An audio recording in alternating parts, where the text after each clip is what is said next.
오늘 하나님의 말씀은 룻기 1장 1절에서 5절 말씀을 함께 보시겠습니다. 제가 봉독해 올려드리겠습니다. 사사들이 치리하던 때에 그 땅에 흉년이 드니라. 유다 베들레헴에 한 사람이 그의 아내와 두 아들을 데리고 모압 지방에 가서 거류하였는데 그 사람의 이름은 엘리멜렉이요 그의 아내의 이름은 나오미요 그의 두 아들의 이름은 말론과 기럐이니 유다 베들레헴 에브라 사람이더라. 그들이 모압 지방에 들어가서 거기 살더니 나오미의 남편 엘리멜렉이 죽고 나오미와 그의 두 아들이 남았으며 그들은 모압 여자 중에서 그들의 아내를 맞이하였는데 하나의 이름은 오르바요 하나의 이름은 룻이더라. 그들이 거기에 거주한 지 10년쯤에 말론과 기럐 두 사람이 다 죽고 그 여인은 두 아들과 남편의 뒤에 남았더라. 아멘. 오늘 하나님의 말씀은 하나님 나라 역사의 주인공으로 삽시다 라는 말씀으로 함께 은혜를 나누기를 원합니다. 성도님들 드라마 좋아하시는 분들도 계실 텐데요. 드라마를 좋아하는 이유 중에 하나가 다음 장면이 어떻게 되는지 늘 항상 거기서 딱 끝나지 않습니까?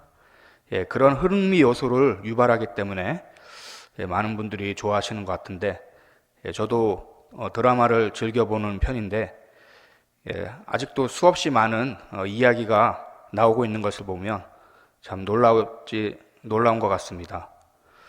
그러나 어느 정도 드라마를 계속 보다 보면은 식상해지는 경우가 생기는데 아마도 다음 이야기가 뻔하기 때문에 그렇지 않는가 생각합니다. 또 드라마는 사실 픽션이지 않습니까? 가짜 이야기죠. 그러나 어느 드라마와도 비교할 수 없는 흥미롭고 재미있는 드라마가 있습니다. 바로 하나님께서 만드시는 드라마죠. 결코 예상할 수 없는 이야기로 탁월하게 연출하시는 그런 분이 계시는데 바로 하나님이시기 때문에 그렇습니다. 오늘도 하나님은 여러분 한 분 한 분의 인생의 드라마를 계획하시고 멋지게 연출하고 계시고 있는 줄로 믿습니다. 오늘 그 말씀, 바로 룻기의 말씀이 참 드라마와 같은 말씀이 아닌가 생각합니다.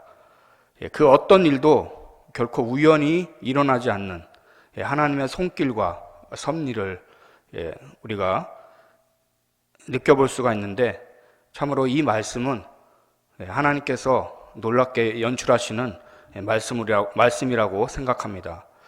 본문에 등장하는 출연진을 좀 보면은 나오미와 두 며느리 그리고 보아스가 있습니다.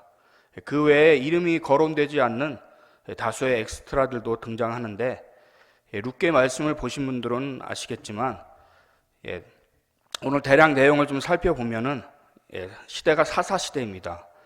자기 뜻대로 사는 시대가 바로 사사시대인데 어느 시대나 그렇듯이 자기가 중심이 되어 사는 시대는 늘 항상 불안적인 요소가 있고 또 좋지 않은 것들이 많이 있는 것 같습니다. 당시에도 기근이 들었다고 말씀은 하고 있습니다. 그때 유다 베들레헴에 한 사람이 아내와 두 아들과 함께 살았는데 먹고 사는 문제 때문에 모압 지방으로 이민을 갔다고 말씀은 그렇게 시작하고 있습니다. 그리고 거기에서 그만 남편이 죽고 또 그 후에 두 아들이 죽었다고 이렇게 말씀하고 있습니다. 그들이 왜 죽었는지 구체적인 설명은 없지만 어쨌든 참 불행한 가정사가 아닌가 생각합니다. 이런 가정사 속에서도 하나님 나라의 역사의 주인공이 되게 하시기 위해서 오늘 룻기의 말씀, 여러 인물들을 통해서 하나님의 손길과 일하심을 우리는 살펴보므로 귀한 은혜를 나누게 될 줄로 생각됩니다. 그 첫 번째 인물을 좀 살펴볼 것은 나오미입니다. 오늘 사실 책 제목은 룻이지만 어떻게 보면 나오미가 주인공처럼 보일 수도 있습니다. 나오미라는 이름의 뜻은 희락, 즐거움, 행복 이런 뜻을 가지고 있습니다. 그러나 그의 인생은 참 말로 할 수 없는 슬픔의 인생이죠. 과부가 된 것도 모자라서 자신의 두 아들까지 잃어버리는 참으로 기가 막힌 삶이 되어버린 것입니다. 결코 무엇이 그의 위로와 소망이 될 수 있겠습니까? 그녀는 다시 고향 베들레헴으로 돌아가게 됩니다. 사람들은 나오미를 알아보고 이렇게 말하고 있습니다. 19절에 보면은 이에 그 두 사람이 베들레헴까지 갔더라. 베들레헴에 이를 때에 온 성읍이 그들로 말미암아 떠들며 이르기를 이가 나오미냐 하는지라. 그러나 나오미는 자신을 더 이상 나오미라고 부르지 말고 말하라 이렇게 부르라고 말씀하고 있습니다. 말하라는 뜻은 쓰다라는 뜻이죠.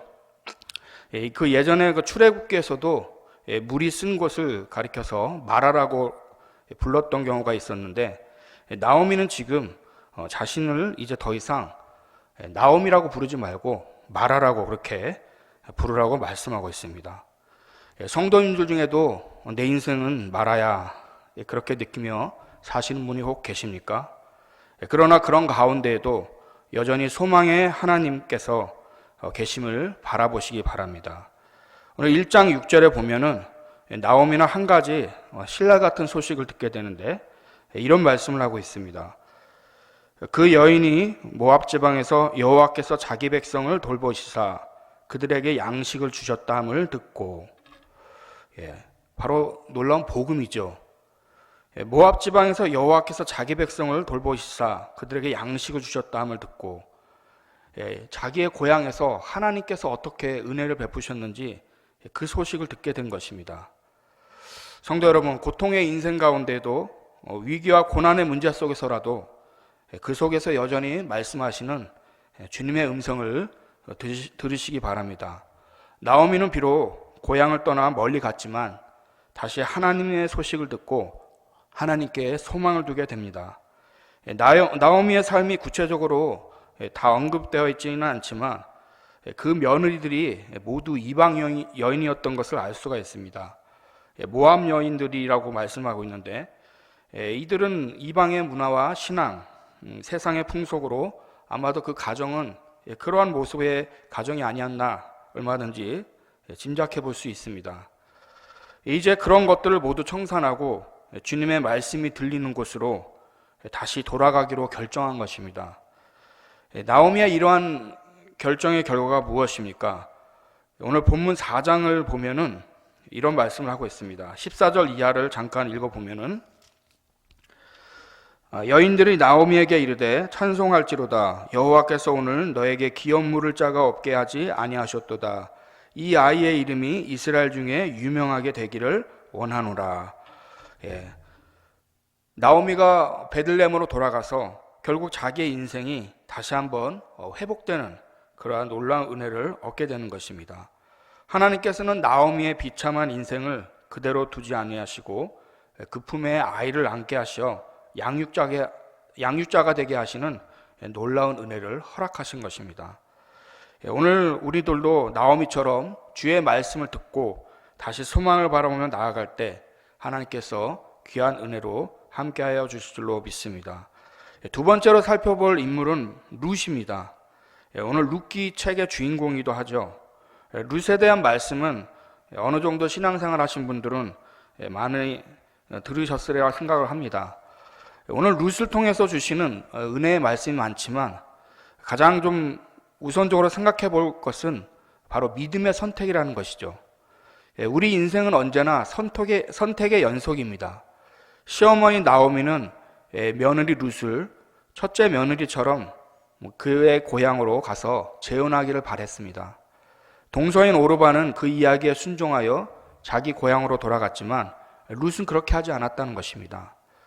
이전에 여호수아가 백성들을 향해 그런 말씀을 하는 것을 기억해 볼 수가 있는데, 24장 5절 15절 말씀에 보면은 만일 여호와를 섬기는 것이 너희에게 좋지 않게 보이거든 너희 조상들이 강 저쪽에서 섬기던 신들이든지 또는 너희가 거주하는 땅에 있는 아모리 족속의 신들이든지 너희가 섬길 자를 오늘 택하라.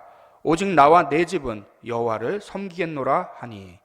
성도 여러분, 그 어떤 상황에서라도 믿음으로 담대히 주님을 택하는 믿음의 성도님 되시기 바랍니다. 때로는 우리가 알 수도 이해할 수도 없는 삶의 위기가 닥쳐왔을지라도 끝까지 믿음을 지키는 자에게, 하나님을 선택하는 자에게 하나님의 은혜와 구원의 손길은 다시 다가올 줄로 믿습니다. 지금처럼 이렇게 코로나로 참으로 어려운 시기일수록 우리는 담대히 믿음을 선택하는 성도님들이 되어야 할 것입니다. 누가복음 12장 8절 9절에도 예수님께서 내가 또한 너희에게 말하노니 누구든지 사람 앞에서 나를 시인하면 인자도 하나님의 사자들 앞에서 그를 시인할 것이요 사람 앞에서 나를 부인하는 자는 하나님의 사자들 앞에서 부인을 당하리라. 이렇게 말씀을 하고 있습니다. 어려운 시기일수록 우리가 정말 어떤 사람인지 예수님의 사람으로서 언제나 예수님을 늘 시인하고 인정하는 그러한 삶이 되어야 할 것입니다. 룻의 이러한 믿음의 결단을 통해서 하나님께서는 룻을 통해 놀라운 역사를 이루어 주셨습니다. 그 역사가 무엇입니까? 이스라엘 역사에 존경받는 다윗 왕의 조상 오벳을 낳는 은혜를 입게 되지 않았습니까? 한마디로 로얄 패밀리로 들어가는 영광을 얻게 된 것이죠. 거기다가 룻 자신이 예수님의 족보에 거론되는 영예를 얻게 되는 것입니다.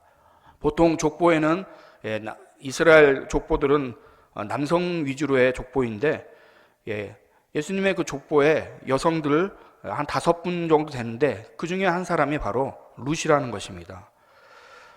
하나님께서는 시어머니의 하나님을 자기 하나님으로 붙드는 그 믿음에 결단한 룻의 믿음을 보고 하나님의 놀라운 은혜를 허락하셨던 것입니다. 우리의 인생도 룻과 같은 믿음의 결단을 통해서 하나님의 놀라운 은혜의 손길을 맛보는 성도님 되시기 바랍니다. 마지막으로 한 인물을 더 살펴볼 텐데 그 인물은 바로 보아스입니다. 보통 보아스에 대해서는 그리 큰 조명을 하지 않는 경우가 많은데 보아스 같은 자세와 태도가 바로 주의 말씀을 경외하고 신앙 중심의 사람이라고 할 수가 있는 것입니다. 전에 교계에 제법 유명한 목사님의 간증을 들은 기억이 있는데요. 그 교회 권사님께서 담임 목사님께 결혼 주례를 부탁했다고 합니다. 그런데 담임 목사님께서 주례를 거절하셨다고 해요. 그리고 권사님에게 교회 징계까지 내리는 그런 일이 벌어졌던 것입니다. 그 이유는 무엇이냐면 그 권사님의 그 사위될 사람이 유명 병원의 의사였다고 합니다. 그런데 그 의사가 불신자 집안이고 물론 그 의사도 예수님 믿지 않는 불신자였다는 것입니다. 보통은 이런 상황이 되면 권사님도 그 시험들만 한데 권사님께서는 교회의 징계를 기쁘게 받고 그 후에 그 의사를 회개하게 하고 학습과 세례를 받도록 한 놀라운 은혜의 일이 있었다고 합니다. 결국 그래서 그 담임 목사님께서 주례를 서주었다는 그런 이야기가 있었습니다. 무엇을 늘 우선순위로 살고 행해야 할지 그런 것을 생각해 볼 수 있는 이야기인 것입니다. 우리들은 늘 항상 세상에 정말 예수님이 중요하다 하지만 실제적으로 나의 삶에서 무엇이 우선순위가 되는지 그것을 깊이 생각해 보아야 할 것입니다. 보아스는 세상 말로 유지였고 힘 있는 사람이었습니다. 그러나 그 사람은 자비롭고 겸손한 모습을 한 사람인 것을 알 수가 있습니다. 또 세상 기준이 아닌 하나님 기준으로 룻을 바라보았다는 것이죠. 사실 얼마든지 룻을 함부로 할 수 있는 위치에 있는 사람이었지만 배려하며 자비를 베풀었습니다. 또 룻을 세상 기준으로만 바라본다면 사실 룻을 아내로 맡기에는 너무나 룻이 부족한 모습입니다. 그러나 보아스는 그렇게 하지 않았던 것입니다. 그래서 나오미는 2장 20절에 보면 이렇게 보아스를 칭찬합니다. 나오미가 자기 며느리에게 이르되 그가 여호와로부터 복받기를 원하노라. 그가 살아있는 자와 죽은 자에게 은혜 베풀기를 그치지 아니하도다. 이 말씀을 통해서 보아스가 어떤 성품의 사람인지 알 수가 있습니다. 또한 룻이 새벽까지 보아스의 발치에 눕는 그런 행동을 했을 때도 결코 무례히 행하지 않았습니다. 마음만 먹으면 얼마든지 아내로 삼을 수도 있었지만 보아스는 율법의 말씀을 따라 겸손하게 일을 이룹니다. 그래서 4장의 말씀에 보면은 보아스는 기업물을 자와 장로들 앞에서 기업물을 권한을 율법의 말씀대로 행하여 얻게 되는 것이죠. 참으로 하나님의 뜻을 따라 순리대로 행한 모습을 알 수가 있습니다. 자기의 힘을 가지고 자기 뜻을 관철시키려는 세상의 모습이 아니라 모든 것의 주권자 되시는 하나님의 뜻을 쫓아가려는 모습, 바로 이것이 우리가 본받아야 할 신앙의 모습이 아닌가 생각합니다. 성도 여러분, 겸손이 무엇입니까? 할 수 있는 힘이 나에게 있음에도 불구하고 그것을 앞세우지 않고 하나님의 뜻을 내세우는 것이 진정한 겸손이 아니겠습니까? 우리의 주 되신 예수님께서 바로 모든 권세를 가지시고 모든 것을 하실 수 있었지만 그것을 다 내려놓고 인류를 구원하기 위해서 십자가에서 죽어주셨던 그 놀라운 겸손을 우리는 생각해 보아야 할 것입니다. 보아스 역시 이러한 말씀을 따르는 겸손의 모습을 통해서 결국 루시라는 참으로 귀한 아내를 얻게 되는 것을 우리는 말씀을 통해 보게 된 것입니다. 성도 여러분, 하나님은 저를 비롯해 성도님들 한 분 한 분의 인생의 드라마를 멋지게 기획하시고 지금도 연출하며 이끌고 계심을 믿으시기 바랍니다. 오늘 나오미, 룻, 보아스 그들의 인생의 삶을 통해서 오늘 우리에게 닥쳐진 여러 가지 고난들, 여러 모습들이 있지만 하나님께서는 결국은 아름다운 것들로 인도해 가신다는 것을 우리는 소망해야 될 것입니다. 하나님은 주님의 자녀들을 더욱 주님의 기뻐하시는 모습으로 빚으시기 위해서 지금도 여러 가지 일들을 행하시며 또 인도해 나가고 계십니다. 오늘 우리는 이 룻에 나오는 이 여러 인물들을 통해서 우리의 삶을 그와 같은 인물들에게 적용함으로 우리도 하나님의 나라의 귀한 역사의 주인공이 되는 소망을 가지고 살아가야 할 것입니다. 이 어려운 때에 더욱더 하나님의 뜻을 깨달아서 그 말씀대로 살아감으로 모두가 하나님 나라 역사의 주인공들이 되는 놀라운 축복이 있으시길 진심으로 부탁드리겠습니다. 기도드리겠습니다. 살아계셔서 역사하시는 하나님 아버지, 은혜를 감사드립니다. 오늘 우리 모두가 주님의 은혜로 구원받은 자들로 이제는 모두가 하나님 나라의 귀한 주인공들이 되는 줄로 믿습니다. 하나님 나라 역사에 우리 모두가 아버지 하나님 주의 말씀에 순종함으로 하나님의 귀한 주인공들이 다 되는 축복을 누리게 하여 주시옵소서. 이 어려운 시기에 우리가 주님을 외면하지 않게 하시고 주의 말씀을 쫓아 더욱더 담대히 주님을 증거하며 살아가는 우리 모습이 되도록 은혜 베풀어 주시옵소서. 우리 모든 성도님들의 삶에 이러한 놀라운 은혜가 축복이 넘치길 소원하옵고 살아계신 예수 그리스도의 이름으로 감사하며 기도드립니다. 아멘.